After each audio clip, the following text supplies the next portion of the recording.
Hello and welcome to Learn English Daily Podcast, the place where you can improve your English every single day. I'm your host, and together we'll explore real conversations, useful phrases, and practical tips to help you speak English with confidence. Whether you're at home, on the bus, or taking a break, this podcast is your daily companion on the journey to fluency.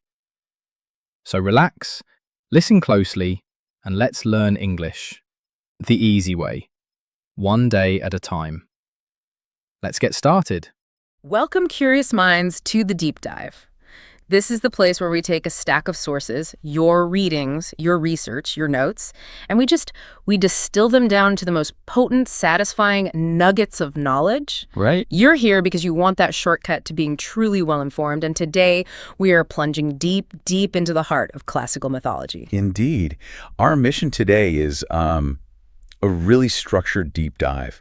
We are navigating your sources, particularly Bulfinch's classic narrative. The storytelling part. Exactly, the sheer poetry and the drama. And then we have Robert Graves's profound cultural and historical analysis. So we're not just summarizing these tales. No, not at all. We're extracting key insights, sharpening our analytical skills, and crucially for you, if you're a B2 English learner, we're focusing on that sophisticated language, the emotional nuance, and the advanced grammatical tools that make these ancient texts still resonate today. I find this combination of Bulfinch and Graves just so powerful because they really do serve different needs, don't they? They absolutely do. Bulfinch gives us the beauty, the compelling human drama, like the tragedy of Ceyx and Halcyon. These are stories that explain why allusions to these myths became, well, inevitable in all the literature that followed. And Graves, conversely, he just pulls back the curtain of all that romance. Right. He provides the anthropological context. He helps us understand the why behind the myths, the ritualistic origins, the political shifts, and what those narratives tell us about the deep and sometimes very dark history of pre-classical European society. So he makes the actions of the gods less arbitrary. Precisely. They become more rooted in cultural conflict and history. Okay, so today we are immersing ourselves in arguably one of mythology's most beautiful and I think enduring narratives, the story of Cupid and Psyche. A fantastic choice. Bulfinch frames it as the ultimate illustration of the soul's immortality and the spiritual union of love and the soul. It's a huge theme. Huge. We have a lot of ground to cover, especially in terms of language application, so let's unpack this journey immediately. Do it. To set the scene, we start with Psyche. She was a mortal maiden of such, Bulfinch calls it surprising beauty. A beauty so profound that it just transcended human norms. And that's the key, isn't it? It wasn't just that she was pretty. Mortals began flocking to worship her instead of the true goddess of love and beauty, Venus. So it's a direct challenge. Now it is. This profound human devotion was the immediate, unignorable catalyst for the conflict. Venus, fearing she would be deprived of her worship entirely, which is an existential threat to her divine identity, became incurably jealous. I can see why. It's a crisis of reputation and power for a goddess. Absolutely. So Venus was, you can imagine, utterly incensed. She summoned her son, Cupid, the mischievous god whose arrows ignite passion, and she commanded him to use his most fatal arrows. And the instruction was just brutal and specific. It was, make Psyche fall hopelessly in love with the vilest and most miserable creature imaginable. But what makes this story so compelling, and what really sets it in motion, is that Cupid himself, when he actually saw Psyche, was immediately captivated. So he falls for her. He does. He's struck by her profound loveliness.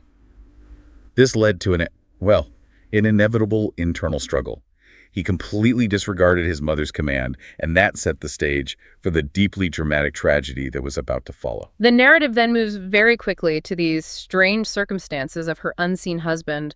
There's an act of deception. I think it's a false oracle that dooms Psyche to marry a monster. That's right. And so she's abandoned on a rugged mountain peak, left to die or be taken. But she isn't. Meanwhile, Zephyr, the gentle west wind, bore her away. Not to her death, but to a hidden, magnificent palace. It's a classic fairy tale setup. She lived in total luxury, receiving every comfort, yet she never saw her husband. He only visited her in the deepest darkness of the night, demanding perfect, unquestioning trust. And that's where the sisters come in. Of course. The sisters, fueled by their own profound envy of Psyche's unseen status and her wealth, soon returned to shatter her peace. They convinced her with these malicious, really cunning arguments that her unseen husband was, in fact, a monstrous serpent. A serpent destined to devour her eventually. This external malice sowed that fatal seed of suspicion in Psyche's own mind. Could she truly trust this voice she only heard in the dark? Therefore, yielding to suspicion that poisoned to love Psyche, prepared for the worst. She held a lamp over her sleeping husband, determined to see his face, and if he was the monster her sisters claimed, She was going to kill him. she was going to cut off his head. But here's where it gets so interesting. She found, instead of a monster, the most beautiful of the gods, Cupid himself, adorned with these incredible wings. But that revelation instantly brought about the moment of betrayal. A single reckless drop of burning oil from the lamp fell onto Cupid's divine shoulder, Oh, that detail is so vivid. It sears his skin and it awakens him instantly. and he immediately fled, not just in anger, but in this profound disappointment and sorrow. He lamented, "O foolish Psyche, is it thus you repay my love? Love cannot dwell with suspicion." And the consequence was just immediate and devastating. Utterly. Psyche, left prostrate on the ground, began her desperate, arduous search. She wandered day and night, without food or repose, in utter despair. And that journey, that's the beginning of her true mythological labor, her purification. Exactly. That retelling, even at speed, really captures the emotional depth. Yeah. You see betrayal, divine beauty, and that swift, agonizing shift from luxury to total torment. It's the perfect narrative framework for what comes next, applying B2 language tools to really dissect the character's decisions. Which is exactly where we need to go now. This story is fundamentally built on cause and effect, right? On choices made and choices regretted. Absolutely. It's a chain reaction. Which makes it an ideal text for exploring B2 conditional structures. Mm. The entire plot is just a chain of what-ifs and if-onlys. And we use conditionals not just to talk about grammar, but to deeply analyze character motivations and these hypothetical outcomes. Okay, let's start with the second conditional. This is the one we use for purely hypothetical situations in the present or future, things that are unreal, unlikely, or just suggestions for advice. Right. The pattern is if plus past simple, would, could, might, plus base verb. And this structure lets us step outside the narrative and critique the character's actions from our modern, maybe more informed perspective. Precisely. We can apply it directly to Psyche's catastrophic failure of faith. So, something like, if Psyche understood the meaning of perfect trust, she would not have needed to resort to lighting that lamp. Perfect. We know she didn't understand perfect trust, which is why everything unfolded as it did. The structure clearly communicates that unreal condition. We can also use it to suggest the advice she so clearly needed but didn't get. For example, if she were concerned about her sister's malicious intentions, she would have dismissed them immediately from the palace. Exactly. That structure is a direct critique of her judgment in the face of some very obvious envy. And what about Cupid? We could use it to analyze his emotional response, which might shed some light on why he fled so quickly. Go on. If Cupid believed her mistrust was forgivable, he would have remained and listened to her tearful explanation. But he didn't. His immediate departure shows he viewed the betrayal as fundamental. It wasn't a mistake. It was a core failure. That's fascinating because the second conditional lets us imagine this stable, peaceful narrative, a story where nothing happens, which throws the actual drama into such sharp relief. Right. What if the conflict hadn't even started? If Venus were less concerned with mortal beauty, the whole tragedy would be a mere love story. It would lack the allegorical weight it now carries. Exactly. The conditional structure becomes a lens for psychological and moral critique. It allows you, the B2 learner, to engage with the text beyond just translating it. So it moves from what happened To what should have happened and why didn't it? Okay, now let's move to the third conditional, the alternative outcome structure. This is, I think, maybe more dramatically powerful because it deals with the unreal past and its devastating, irreversible consequences. Yes. The structure here is if plus past perfect, would have, could have, might have, plus past participle. And the entire chain of misery, the wandering, the tasks, it's all based on this structure. The whole myth turns on the fact that the decision to light the lamp is final. So we must use the third conditional to discuss its implications. Let's start with the role of that external deception. If the initial oracle had not been deceptive and had told her the truth, Then the conflict might have been averted entirely. and she would not have been exposed to her sister's bad advice in the first place. That tiny piece of mythological manipulation sets the whole tragedy in motion. And let's consider the physical failure in the climax. That drop of oil. If Psyche had successfully hidden her lamp and not spilled that one single drop. Cupid would have remained ignorant of her deep mistrust. Yes. Even though the mistrust was there in her heart, it was the visible physical proof on his skin that forced the sudden, devastating departure. That oil spill is such a crucial moment. It shifts the drama from internal suspicion to external fact. If that drop had fallen anywhere else, maybe just on the bed linens? Cupid might have awoken gradually. And that could have allowed for a moment of explanation before the shock became absolute betrayal. It's a reminder of how a tiny, accidental physical detail can completely alter an inevitable chain of suffering. It absolutely emphasizes the weight of a past decision, which is the third conditional's philosophical contribution. If Psyche had listened to the gentle wind, Zephyr, and dismissed her sister's envious words, She would have saved herself years of torment and degradation under Venus's wrath. the power of this structure for you as a B2 learner is that it enforces precision when you're discussing irreversible regret. We're not just saying, oh, she shouldn't have done it. Right, we're constructing a sophisticated analysis. If she had not performed action X, then consequence Y would not have occurred. It allows us to articulate the complex causality you find all through Bulfinch's stories of fate and tragic choices. The myth teaches a very clear lesson about single, reckless choices. And the third conditional is the perfect grammatical tool to articulate that lesson. That whole discussion of consequences and hypothetical actions really relies on Bulfinch's powerful, descriptive language. It does. So instead of just reading a vocabulary list, let's dig into some of those key words he uses to establish the atmosphere of fate, suffering, and spiritual triumph. Let's make those abstract concepts concrete for you. A great idea. Let's begin with a word that defines the level of intellectual discussion Bulfinch was aiming for, and it's one we use when referring to complex knowledge. Erudition. Erudition. It means deep, extensive knowledge, often scholarly knowledge.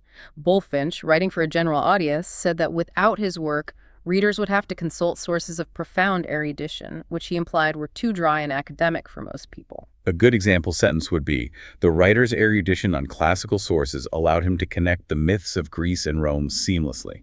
Perfect. Now let's focus on the heart of the tragedy. Suspicion versus devotion. The two opposing forces. Right. So suspicion. It's a feeling or a belief that someone is guilty of something, often without any proof. It is the core betrayal in the Cupid and Psyche narrative. For an example, love cannot dwell with suspicion, which ultimately caused Cupid's immediate and heartbroken departure from his bride. The perfect contrast to that is devotion, which is the quality Psyche has to earn through all her trials. So devotion is profound dedication or commitment to a cause or a person. It's the driving force behind Psyche enduring Venus's impossible tasks. And an example sentence. Despite the agonizing trials, Psyche showed unwavering devotion to reuniting with her beloved Cupid, even descending to the underworld for him. That contrast really is the key moral axis of the story, isn't it? The immediate human failure, which is suspicion, requires this long, painful path of recovery, which is devotion. Absolutely. Moving on, Bulfinch often refers to mythological illusions as being inevitable. Which means certain to happen, unavoidable. The text suggests that once you're exposed to classical culture, mythological references are just impossible to escape. They're predetermined. A good example would be, the conflict between Psyche and Venus became inevitable once Psyche's beauty was praised above the goddesses, challenging her divine status and power. Speaking of poor choices, we mentioned the reckless behavior of mythological figures earlier. Yes, reckless means heedless of danger or consequences, just careless. Yeah. And the myths are full of these cautionary tales. A good example you mentioned in our sources is Glaucus. The sentence is, Glaucus's reckless pursuit of Scylla only led Circe to destroy his beloved rival with poisonous plants and enchantments. Right, but let's pause. For you listening, if you don't have this context, who was Glaucus and what was his reckless action? Excellent point. Let's break it down. Glaucus was originally a fisherman who ate a magical herb and became a sea god half man, half fish. Okay. He fell passionately in love with a beautiful nymph named Scylla, but she was repulsed by his appearance. And his reckless action was? Asking the sorceress Circe to help him win Scylla's love. Now, Circe was in love with Glaucus herself. So, out of jealousy, she poisoned Scylla's bathing pool, transforming her into a terrible, barking monster. Wow. So that's a consequence far worse than simple rejection. Exactly. The story shows how thoughtless, careless actions have dramatic, often tragic, results in the mythological world. That makes the word reckless much more meaningful. Okay, on the other end of the emotional scale, we have the immense suffering Psyche endures. Torment. Torment is severe physical or mental suffering. Psyche endures incredible pain, both during her initial wandering and especially during Venus's sadistic tasks, which included severe beatings and starvation. So an example sentence could be, Psyche faced emotional and physical torment after she lost her husband and endured Venus's cruel tasks and relentless verbal abuse. Perfect. Now, when Cupid and Psyche finally unite, their marriage is declared perpetual. Which means never ending or changing, occurring repeatedly. It's a status of eternal happiness. The example, Jupiter declared that the nuptials of love and the soul would be perpetual, ensuring their eternal happiness on Olympus. And tying back to the core insight from Bullfinch, the story is deeply allegorical. Allegorical. It means representing an abstract or spiritual meaning through concrete forms. Bullfinch really insists that the entire fable is a narrative representation of a higher truth. So, for example, the fable of the butterfly bursting from the tomb is deeply allegorical of the human soul achieving immortality after surviving earthly trials. Now, when we talk about how her journey affects others, we can focus on the word consequence. Consequence. A result or effect of an action or condition. It really emphasizes the weight and finality of mythological justice. The ultimate consequence of Arachne's pride and challenge to Minerva was her immediate transformation into a spider. Okay, let's do the same thing we did for Glaucus. Let's quickly contextualize Arachne for our B2 listener. Good call. Arachne was a mortal weaver whose skill was so great, she challenged the goddess Minerva, who governed crafts, to a contest. A dangerous move. A very dangerous move. Minerva accepted. Arachne wove a tapestry showing the gods behaving badly, which was deeply disrespectful. And Minerva, enraged not only by the subject but by the fact that the mortal's skill was superior, destroyed the work. And the consequence of her pride. Minerva transformed Arachne into a spider, destined to weave forever. It perfectly illustrates how pride leads to divine retribution. It's clear that the specialized language used in these classical texts is never wasted. It reinforces that atmosphere of fate and divine justice. Exactly. We try to avoid jargon. That's specialized language difficult for others to understand. But we embrace these high-level descriptive words to convey the dramatic weight of the myth. Now that we have the story and the sophisticated language tools, let's engage in some critical thinking. Let's connect the narrative details with the broader context that Graves supplies. Okay. First, let's warm up with 3 direct, factual questions from the Bullfinch text. Are you ready? I'm ready. 1. What reason did Cupid give for leaving Psyche, specifically regarding their relationship, when he fled? 2. Which animal is the Greek name for Psyche, and what abstract concept does the word also mean? And 3. What name was given to the daughter born to Cupid and Psyche after their final successful union on Olympus? Okay, the answers drawn directly from the narrative. For the first one, Cupid stated simply, "Love cannot dwell with suspicion." Correct.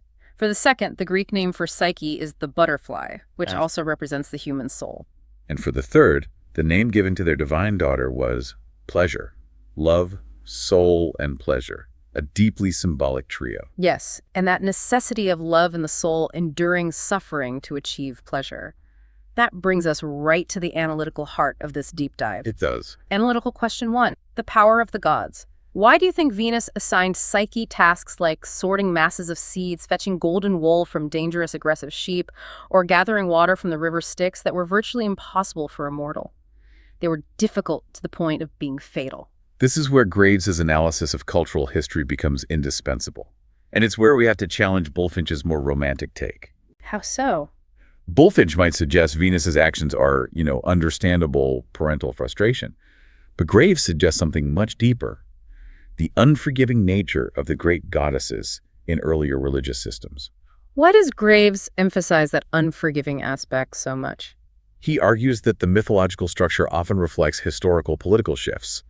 The older pre-Olympian systems, like the Minoan or earlier earth goddess cults, featured these fierce, powerful female deities who were exceptionally cruel to rivals. So Venus, as a successor to goddesses like Hera, viewed Psyche not as a daughter-in-law, but as an existential rival who dared to steal her rightful worship. So Venus isn't just seeking revenge, she's establishing dominance over a challenger. Her demands aren't arbitrary punishments, they're mythological trials of worthiness. Exactly. Venus explicitly tells Psyche, "You are so ill-favored and disagreeable that the only way you can merit your lover must be by dint of industry and diligence." So the tasks were designed to prove 2 things. Right. First, that Psyche was capable of the absolute devotion required to be worthy of a god.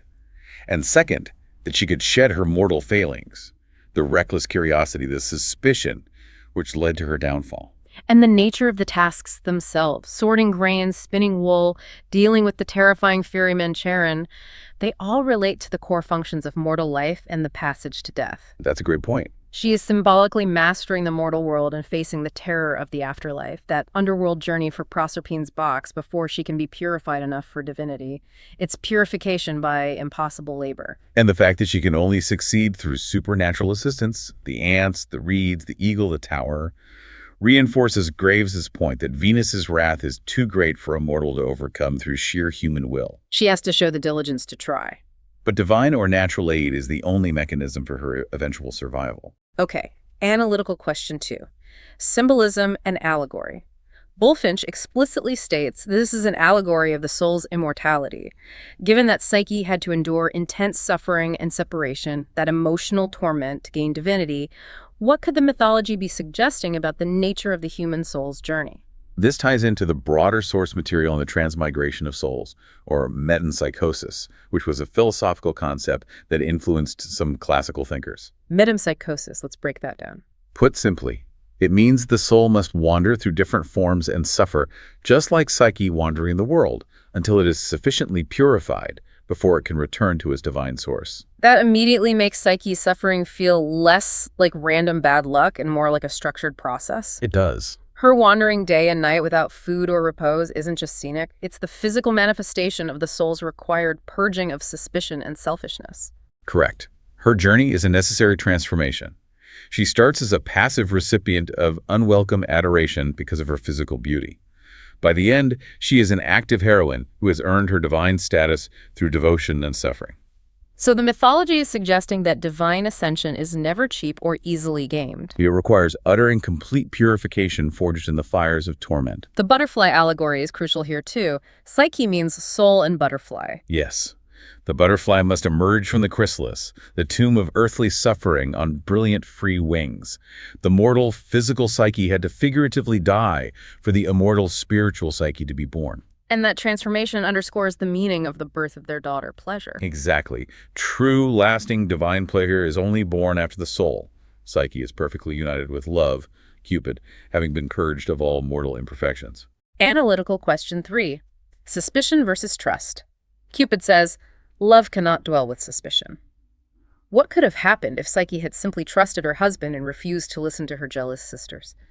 Let's use our conditional language here to debate that alternative outcome. The contrast is stark, and it forms the moral center of the myth. If she had maintained her perfect faith, her union would have been immediate, peaceful, and blessed by Jupiter. So the enormous laborious path she actually took, the suffering, the humiliation by Venus, was the direct catastrophic consequence of that single failure of trust. Yes, it's the tragedy of internalizing the negative counsel of the envious. The narrative is built entirely on the inevitable conflict that arises when external malice, the sisters, meets internal weakness, suspicion. If Psyche had simply told Cupid what her sisters were saying. He might have revealed himself, or found another way to eliminate the sisters' influence. But she didn't. Her decision to test him, to resort to violence against a supposed monster, proved to him that she lacked the necessary faith for a divine relationship. Graves often highlights the political utility of these myths. If the purpose of a myth is to reinforce social harmony, then this tale acts as a powerful warning. A warning that trust, in both domestic and sacred contexts, isn't just a virtue. It's a necessary condition for a lasting, successful union, whether that's mortal or divine. Her failure of trust triggered the chaos, and only Jupiter, the ultimate patriarchal authority in the Olympian system, could restore order and make the union perpetual. Okay, let's pull back now and use Graves' methods to connect Psyche's story to the broader mythological landscape.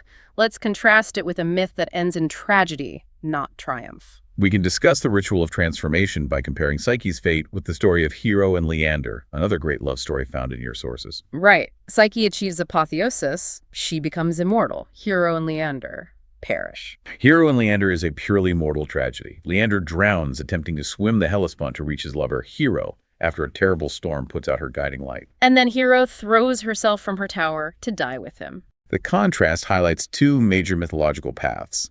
Hero and Leander is focused on the fatal limitations of mortal love against the raw, indifferent power of nature. Their consequence is death by natural elements sea and storm. They show immense devotion, but their bodies fail them. Psyche in Cupid, however, is about metaphysical success.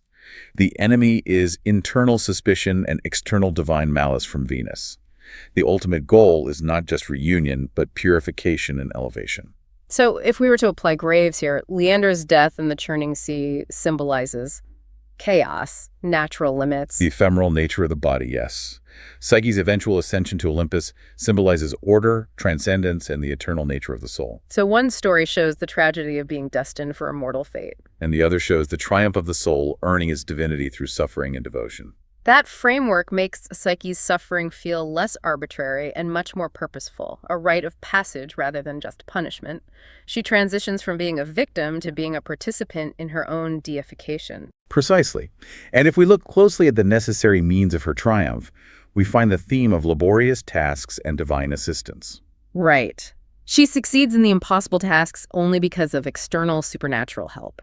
And this is crucial for you as a B2 learner to understand when analyzing mythological causality. The sources list 4 critical tasks where she receives aid. Okay, let's list them. The ants help her sort the massive pile of mixed grains. The murmuring reeds warn her about the aggressive golden wool sheep. The powerful eagle of Jupiter fetches the water of the Styx, which is guarded by dragons. And the wise tower advises her exactly how to descend to the underworld and return safely with Proserpine's box. This reveals a key mythological convention, doesn't it? The hero or heroine must demonstrate the will and the devotion to perform the duty. But they often cannot succeed through human strength alone. Psyche shows her diligence by attempting the tasks, but divine mechanisms, the eagle, the ants, or magical advice, the reeds, the tower, are required to circumvent the fatal design of the jealous goddess. So the lesson here is that the soul must try with all its might. It has to demonstrate that unwavering devotion in the face of torment. But ultimately, salvation and true apotheosis comes from outside the self, from the machinery of the divine world that rewards persistence. This has been an incredibly in-depth exploration of suspicion, devotion, consequence, and the use of sophisticated language to articulate these deep themes. It has. So to apply the vocabulary and the B2 structures we discussed, here is a focused creative task for you, our learner. We want you to internalize the emotional and ethical dimensions of the story by shifting perspectives entirely, from the triumphant heroine to the envious antagonist. Your task. Write a short reflection, about 80 to 120 words, from the perspective of one of Psyche's jealous sisters. This is after she learns that Psyche has been made immortal and united with Cupid in perpetual nuptials. So you need to reflect on your initial reckless advice to kill the supposed monster husband and the ultimate consequence of Psyche's devotion versus your own envy. And the instruction. Ensure you use at least one second conditional sentence and at least one vocabulary word we discussed. That could be consequence, devotion, suspicion, reckless, perpetual. Right. This exercise forces you to use the learned language within the myth's charged emotional atmosphere, imagining the sister's regret. For example, you might write something like, "If I did not feel such envy, I would not be living with this shame now." Perfect. Okay. We have successfully completed our deep dive into Cupid and Psyche, weaving together Bulfinch's narrative charm and Graves's deep ritualistic context. We've moved past mere retelling to achieve a profound analytical understanding. Our key takeaways really highlight that inevitable conflict that arises when love encounters internal suspicion. We saw how this initial lapse in faith necessitated an arduous journey of suffering and torment to prove Psyche's true devotion. A journey that ultimately led to her purification and divine apotheosis. And crucially, we applied B2 structures like the second and third conditionals with extensive examples to analyze character choices and irreversible outcomes, reinforcing how precise language can sharpen your critical thinking about these ancient allegorical texts. We end, fittingly, where the story achieves harmony with the successful final union of love and the soul, symbolized by the birth of their daughter, Pleasure. And this leaves us with a final thought. If love and the soul must endure such extreme trials, betrayal, separation, and near-fatal tasks designed to purify, what does that suggest about the true cost and prerequisite for achieving true, lasting human pleasure? Is pleasure simply a gift? Or is it, as the myth seems to suggest, something that must be earned only after the soul has been successfully purified through immense difficult suffering? That is a profound question worth mulling over long after this deep dive concludes. Until our next exploration, keep those curiosity muscles flexing and keep diving deep into the sources. Farewell.